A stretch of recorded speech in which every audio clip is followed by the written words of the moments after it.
trouvé des billets pas du tout chers pour Berlin, genre 200 € l'aller-retour. Vous savez peut-être ou pas que je suis d'origine allemande, ma mamie est allemande du côté de mon père et mon papy est allemand du côté de ma mère, donc je suis un peu mixée. Mon père est demi-allemand et ma mère est demi-allemande, donc moi je suis un peu demi-allemande aussi. Ich bin Victoire, allô, Arschloch, c'est tout ce que je sais dire, donc c'est-à-dire je suis Victoire, bonjour, connard, c'est exactement à ça que se résume. Mais du coup je viens de prendre mes billets, je suis vraiment trop contente. Je me suis dit en fait j'ai grave filmé mes voyages, que ce soit au début de ma chaîne en faisant des vlogs ou même aujourd'hui en faisant des reels, réels, je sais pas comment on dit Instagram. Je suis toute excitée parce que j'adore les voyages, c'est comme ça que je grandis, c'est comme ça que j'apprends et que je me perds et que j'adore. Je pars dans 2 mois, du 14 février au 21 février. En même temps il y a la Berlinale, c'est un festival de cinéma, je savais pas, je l'ai appris il y a quelques jours et la marraine c'est Kristen Stewart, j'aimerais trop y aller, enfin je sais pas, je suis un peu pas bien réglée, là c'est mieux. Je suis trop excitée, je suis trop contente, je sais pas encore si je... Pardon. Je sais pas si je pars toute seule ou pas, en tout cas dans les Airbnb, je mets toujours x2 et ensuite quand quelqu'un m'accompagne, ben, ils se débrouillent pour le billet. Mais les Reels Insta et les anciens vlogs, en fait j'ai oublié mes bagues, bon c'est pas grave. Je suis excitée, c'est trop bien. J'ai jamais filmé le processus d'un voyage, comment je m'organise pour rentabiliser ma venue, comment ça se passe et tout, quand on est étudiant ou des choses comme ça. Du coup je me suis dit ben let's go. Là on a notre base, c'est-à-dire l'aller et retour de Berlin. Donc là il faut choisir en fonction de ton billet d'arrivée, à quelle heure t'arrives, quel Airbnb peut t'accueillir au-delà de 18 h par exemple, par rapport à tes besoins. Donc moi je mets toujours 2 lits, 2 personnes, wifi, etc. Il faut que j'aille à Decathlon pour acheter des trucs, pour pas avoir froid, parce qu'à Berlin là en ce moment c'est bon, là c'est les mêmes saisons que nous, il fait 1 degré ou 2 de moins qu'à Paris. Moi il y a un truc que je fais tout le temps quand je pars quelque part, c'est que je tape le nom de la ville, donc par exemple Berlin.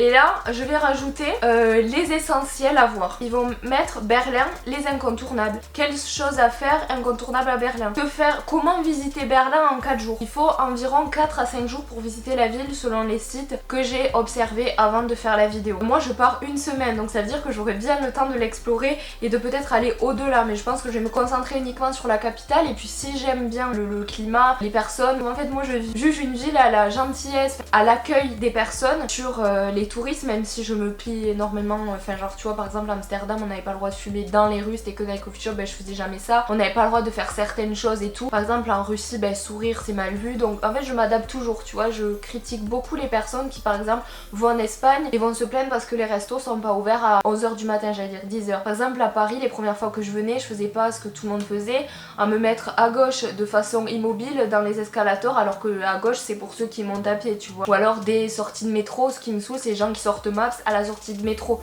tu te pousses, tu laisses passer les gens qui travaillent ou qui ne sont pas touristes, tu vois. Moi je sais que je suis vraiment une bonne touriste par rapport à ça, en tout cas j'essaye au maximum. Je juge en fonction de l'accueil des villageois à l'année sur les touristes, malgré nos fautes et voilà nos maladresses, et sur les musées et surtout les institutions culturelles qui entourent cette ville là. Donc si ça me plaît Berlin, je testerai une autre ville en Allemagne, mais je me suis dit Berlin, on m'a dit, j'ai compris que c'était un peu un Berlin allemand, donc un Amsterdam allemand, donc j'ai trop hâte. Donc du coup je tape toujours lesquelles choses à voir, les plus voilà. Donc là je vois le Reichstag, l'île des musées, la vie nocturne, le château de Charlottesbourg aussi, le mémorial des juifs déportés, etc. Donc en fait tout ça je le mets sur un drive, donc je vais sur Google Drive ou sur OneDrive ou sur Page comme vous voulez. Donc je fais un document qui s'intitule Berlin, genre comme ça, avec l'adresse en haut de l'Airbnb, l'heure où j'arrive et le total de jours où je suis à Berlin, le total de jours et le total de nuits aussi, pour faire une vue d'ensemble. Je fais toujours un truc à faire absolument, ce que je veux absolument faire. Par exemple à Barcelone, je voulais trop manger dans un restaurant typique, me balader le long de la plage et faire un jogging là-bas, tester une boîte espagnole et faire tous les musées d'art contemporain. Et là j'ai mis faire une visite sur les traces de Christiane F, donc Christiane Fershkinov, le livre qui m'a tant marqué. Donc moi Christiane F, droguée, prostituée, c'est le livre qui m'a donné envie de lire, ce livre qui m'a c'est mon anti-héroïne préférée, je l'aime tellement. Je pense que si vous me connaissez, vous connaissez forcément Christiane, donc en fait je vais faire une vidéo sur ses traces à Berlin parce qu'elle a vécu à Berlin, donc ça va être trop bien. Ensuite faire au moins un club de techno, parce qu'il faut savoir que Berlin égale techno, il y a vraiment un gros rassemblement voilà, de fans de techno et tout, j'ai trop envie de tester ça. Je fais que cracher, pardon. Les fripes, évidemment, que serait Berlin sans les fripes? Un brunch, parce que j'aime trop tester les brunchs partout où je vais, et un maximum de musées. Donc je fais toujours ça, à faire absolument pour Vivi, à faire absolument pour XXX, la personne qui m'accompagne. Donc je fais toujours un dossier payant, un dossier gratuit, un dossier bouffe et un dossier genre fripe quand j'ai envie d'en faire. Parce que oui, ce que je fais souvent, c'est que je me dis, attends, t'as payé le transport, l'Airbnb et t'es étudiante. Qu'est-ce que tu peux gratter en ayant étudiante? Tu regardes. Faut savoir qu'il y a beaucoup de musées nationaux, donc pas des musées privés, qui font la gratuité pour les étudiants en dessous de 26 ans. Donc du coup, il y a plein de choses qui peuvent être gratuites et surtout que la plupart des choses à Berlin, c'est des trucs mémoriaux. Tu peux pas te faire de l'argent sur la mort des personnes. Et moi, j'ai vraiment une soif d'apprendre et parfois une difficulté parce qu'il faut savoir que la France, nous, on est très gentils à mettre plein de trucs pour les Chinois, pour les... Bon, l'anglais, c'est la langue, on va dire, universelle, mais le chinois, le japonais, quand vous allez prendre un métro, un RER ou même un musée, il y a beaucoup de flyers, beaucoup d'audio guides. Et il faut savoir qu'à Amsterdam, par exemple, il y avait que l'anglais, il n'y avait pas jamais de français. Le pire, c'est l'Espagne, alors que c'est un pays voisin, ça je trouve ça honteux.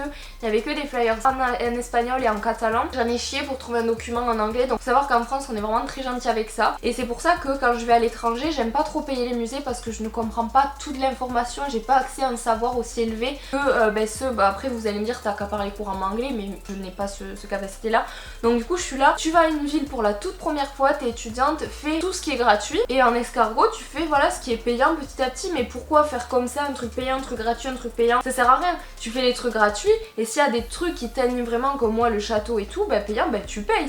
C'est pas être en rat, c'est plutôt faire attention à tes dépenses et te dire voilà, s'il y a 3 trucs gratuits que tu peux faire ou 3 trucs payants, si t'as économisé, tu peux te faire un resto le soir, tu vois. Enfin, moi je fonctionne vraiment comme ça. C'est pour ça que j'ai pris presque que des trucs gratuits. Donc je vous mettrai la liste à l'écran. Donc il y a le promenade au long d'un énorme parc hyper connu, topographie de la terreur, contempler les œuvres de l'East Side Gallery, admirer la vue au Victoria Park qui paraît que c'est génial. Enfin voilà, un parc d'attractions en urbex, mais c'est hyper touristique, tout le monde y va, donc ça aussi j'ai hâte. Il y a énormément de musées que je vous mettrai. Là ce que je vais vous montrer, il est pas tout à fait fini, mais je fais day 1, day 2, day 3, day 4, etc.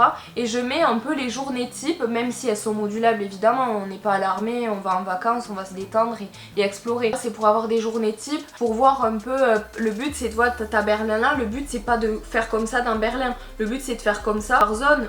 Pas de se fatiguer à faire plein de trucs, c'est surtout ça qui est hyper important pour mon voyage, ne pas se fatiguer et surtout rentabiliser. Je ne compte pas mon argent quand je fais des voyages, je sais qu'il faudrait. Tout ce qui est cinéma, culture, je compte très peu, mais en tout cas je veux absolument rentabiliser. Quand je suis allée à Amsterdam, je me levais très tôt, je me couchais très tard. Certains n'ont pas la même définition des vacances, moi j'appelle ça plutôt un voyage plutôt que des vacances. Tout ce qui est Bahamas, Tahiti et tout, ça m'angoisse. Genre ok, t'as des beaux paysages mais t'apprends rien, tu vois. Ils vont dire oui, il y a des musées locaux, etc. Mais qui va dire j'ai fait le musée de la pierre à Tahiti? Enfin, moi personnellement ça m'intéresse pas et j'ai trop envie de découvrir le monde et c'est ça qui me fait grandir. À chaque voyage je me sens toujours plus grande, j'apprends toujours plein de trucs. Donc next step, là je vais continuer à travailler sur ça. Peut-être demain matin au lit je continuerai et ensuite le jour d'après on va à Decathlon. C'est parti!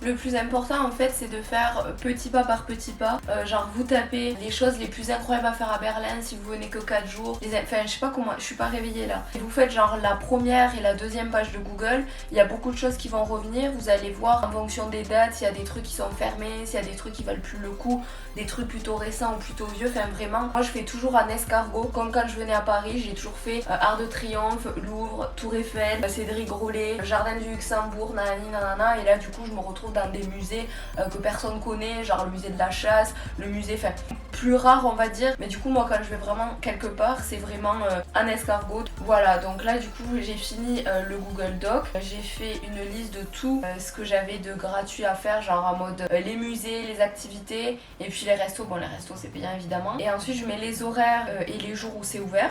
Comme ça quand je vais faire mon carnet de voyage, la veille d'un jour à Berlin, qu'est-ce que je vais faire le lendemain? Au moins je vais savoir si c'est fermé ou pas, j'aurai besoin d'aller sur Google et un peu plus tard du coup je vais vraiment genre faire une petite phrase de qu'est-ce que c'est, parce que tu vois j'ai marqué gros suade, enfin genre qu'est-ce que c'est, tu vois, c'est une friperie par exemple, donc tu vois je sais pas, donc je vais mettre des phrases sur ce que c'est, etc. Bon, aujourd'hui l'émission, on est le 27 janvier, le départ est dans environ 15 jours. Aujourd'hui j'ai cours en visio, je vais écouter tout ça en mode podcast, aller à Decathlon, donc je vais au plus grand Decathlon de Paris, je dois prendre le RER.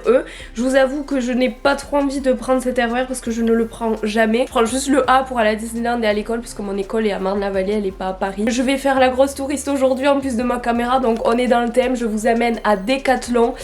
C'est parti.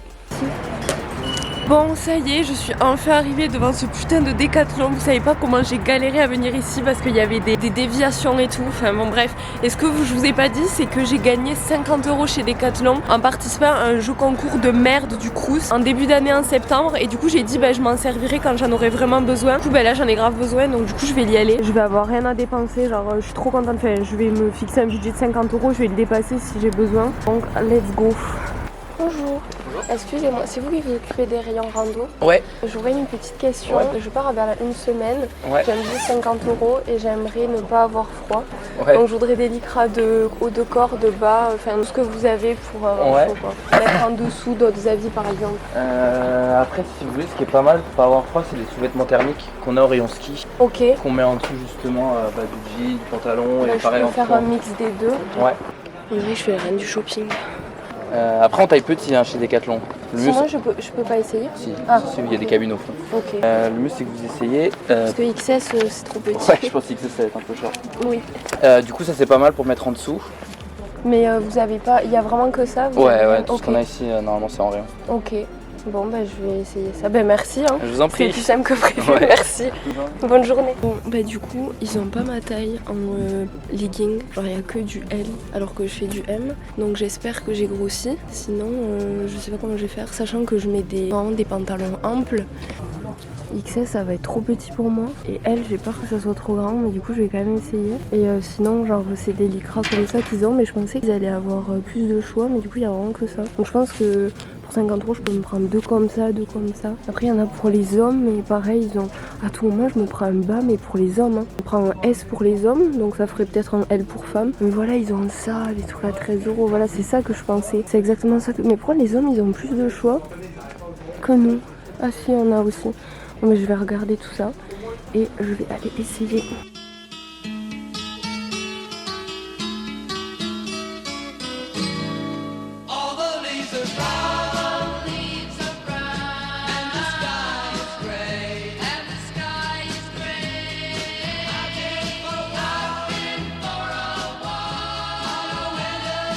Bon, mais décidément il n'y a plus ma taille partout. Donc je dois maigrir ou grossir, je ne sais pas. Je vais essayer un XS comme ça pour voir. Et je vais prendre un S pour homme. Comme ça je verrai bien la différence. Hop. Et je vais prendre un M pour femme en haut. Et je vais essayer un S pour voir ce qui est le mieux. Comme ça j'en prendrai deux de chaque. Et je déteste les cabines d'essayage parce que j'ai trop la flemme de me changer à chaque fois, de m'enlever les Doc Martens avec toutes les lacets. Les chaussettes McDo. Je viens d'essayer le XS pour femme et il me va très bien. Donc il me disait que Decathlon ça taillait grand. Non, il m'a dit que ça taillait grand ou petit parce que moi j'ai le souvenir qu'il me disait que ça taillait grand. En tout cas, le XS, nickel. Genre vraiment, il est bien serré. Comme ça je vais pouvoir mettre des pantalons dessous.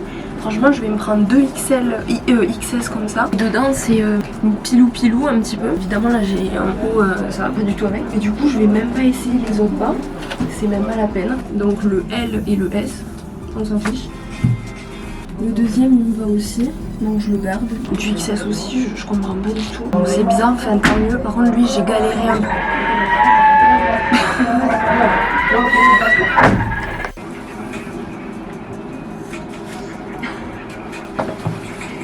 Mais je voulais prendre ça, mais regardez, là il y a un truc bizarre là. Mais ça fait trop bizarre de mettre ça. Mais en fait je me dis si j'ai trop froid, je sais pas. Les lycras de haut c'est nickel, je prends du S du coup. Le M j'ai pas besoin. Et du coup celui-là il est pour homme, il est trop large même pour du S donc je le prends pas. Je vais rester sur mon choix de base. En fait j'ai pris les premiers prix pour tous. Désolée je regardais le retour parce que du coup je m'observe en même temps. Lui en L c'est même pas la peine que je l'essaye. C'est même pas la peine. Donc je vais rester sur ça.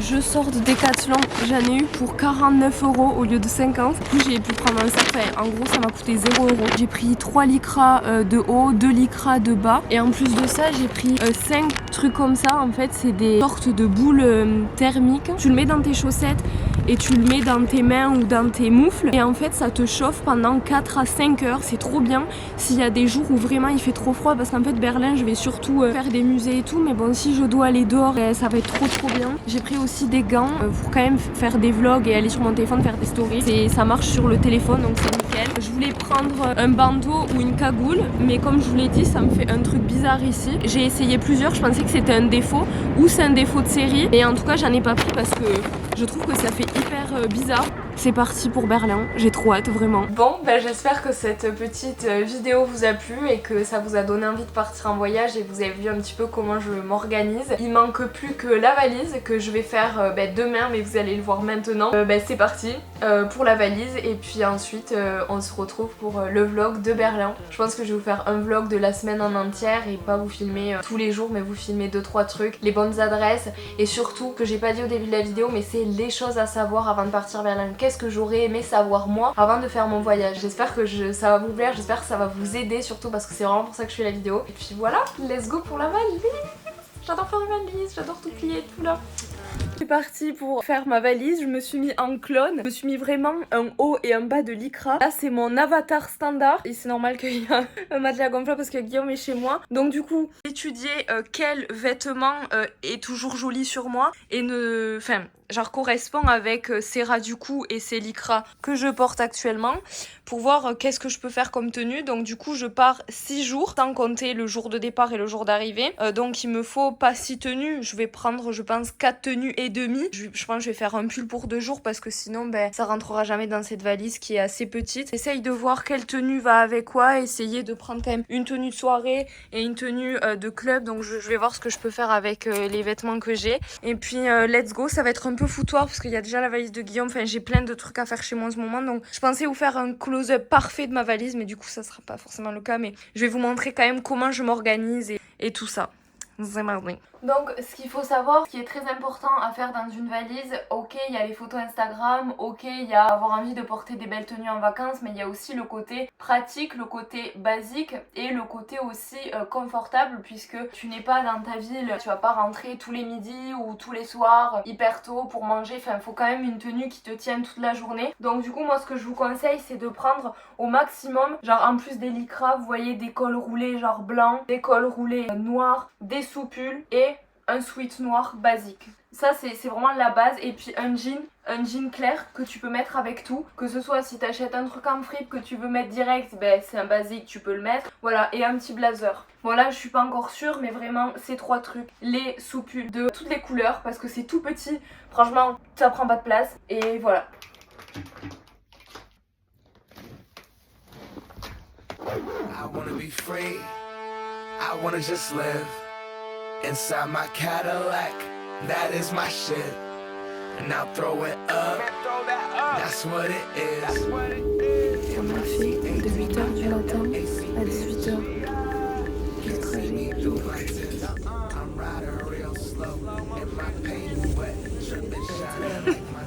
En gros là on va vous expliquer, quand vous arrivez, que vous descendez de la gare, vous arrivez ici et du coup vous prenez celui-là. Genre vous allez voir là-bas il y a des rouges, vous prenez bien les bleus. Ensuite vous allez en français, vous allez dans AB parce que ça c'est si vous allez à l'aéroport. Ensuite vous prenez billet tempéré, genre que c'est un certain temps que vous restez. Vous prenez carte 7 jours, nous on prend ça, carte environnementale VBB. Et là c'est 36 €.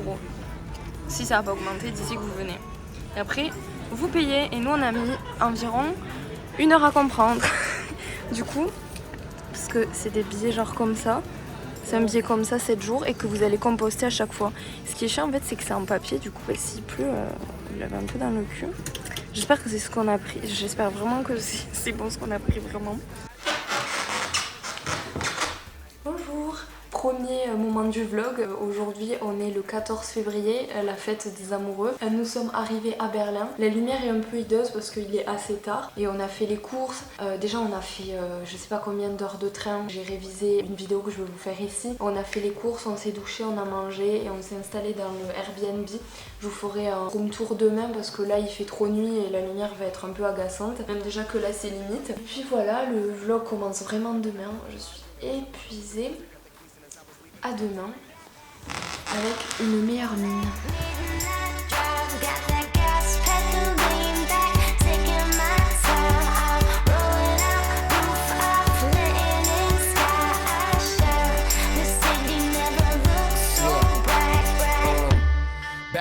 dope. White hoes in the backseat snorting coke. She doing line at the line like she writing rhymes.